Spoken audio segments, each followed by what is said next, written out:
Hi friends, నేను ఇక్కడ కారం పప్పు చేస్తున్నా. దానికోసం కందిపప్పు 1 కప్పు, ఎండుమిరపకాయలు ఒక 7-8, పచ్చిమిరపకాయలు ఒక 4, 2 టమాటాలు వేసాను. దీంట్లోకి కారం అవసరం లేదు, పచ్చిమిర్చి ఎండుమిర్చి వేస్తే సరిపోతుంది. కొంచెం పసుపు,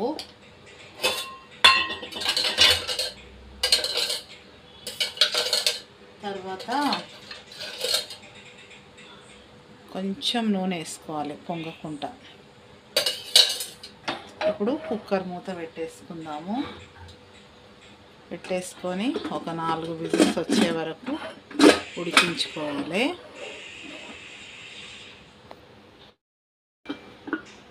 నాలుగు విజిల్స్ వచ్చే వరకు ఉడికించుకుందాము. ఉడికించిన తర్వాత దీంట్లోకి కరివేపాకు, వెల్లుల్లిపాయలు, తర్వాత ఎండుమిరపకాయ ఆల్రెడీ ఇందులో వేసినాం కాబట్టి మనం సల్లల మిరపకాయలు వేసి తాలింపు వేస్తే అదిరిపోతుంది.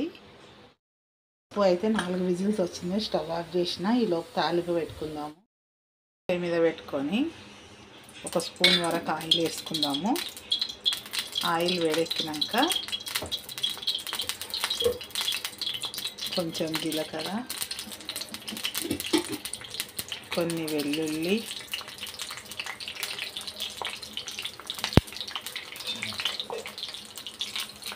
తర్వాత చల్ల మిరపకాయలు ఇవి వేసుకున్న తర్వాత కొంచెం ఫ్రై కానీ చల్ల మిరపకాయలు ఇవి వేసుకుంటే టేస్ట్ బాగుంటుంది. సపరేట్గా వేయించుకొని పప్పులో తినడానికంటే ఇలా తాలింపులో వేయిస్తే బాగుంటుంది. ఇది బాగా వేగుతుండగా కొంచెం కరివేపాకు,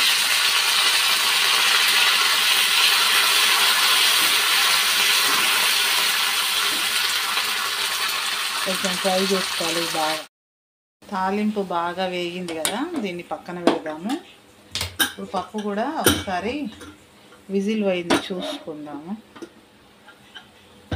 పప్పు మెత్తగా ఉడికిపోయింది కదా, కావాలంటే పప్పు గుత్తితోటి కూడా అనుకోవచ్చు, లేదంటే గంటతోటి ఇట్లా తిప్పేసుకుంటే సరిపోతుంది. బాగా ఉడికిపోయింది మెత్తగా.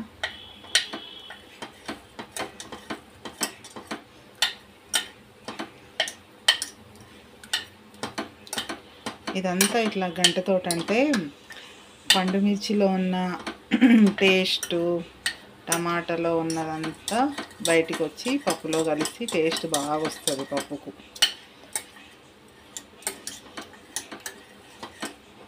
తర్వాత ఇప్పుడు కొంచెం సాల్ట్ వేసుకుందాము. రుచికి సరిపడా సాల్టు,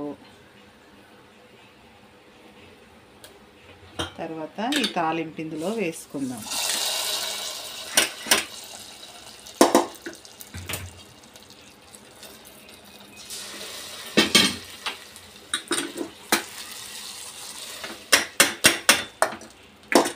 ఇప్పుడు ఒకసారి కలుపుకుందాము. అదిరిపోతుంది ఇట్లా చేసుకుంటే. కారం లేకుండా పచ్చిమిరపకాయల పప్పు, పచ్చిమిర్చి, ఎండుమిర్చి, చల్లల మిరపకాయలు అన్నీ వేసి చేస్తే అదిరిపోతుంది. వేడి వేడి అన్నంలోకి ఈ పప్పు వేసుకొని కొంచెం నెయ్యి వేసుకొని తినాలి, చాలా బాగుంటుంది.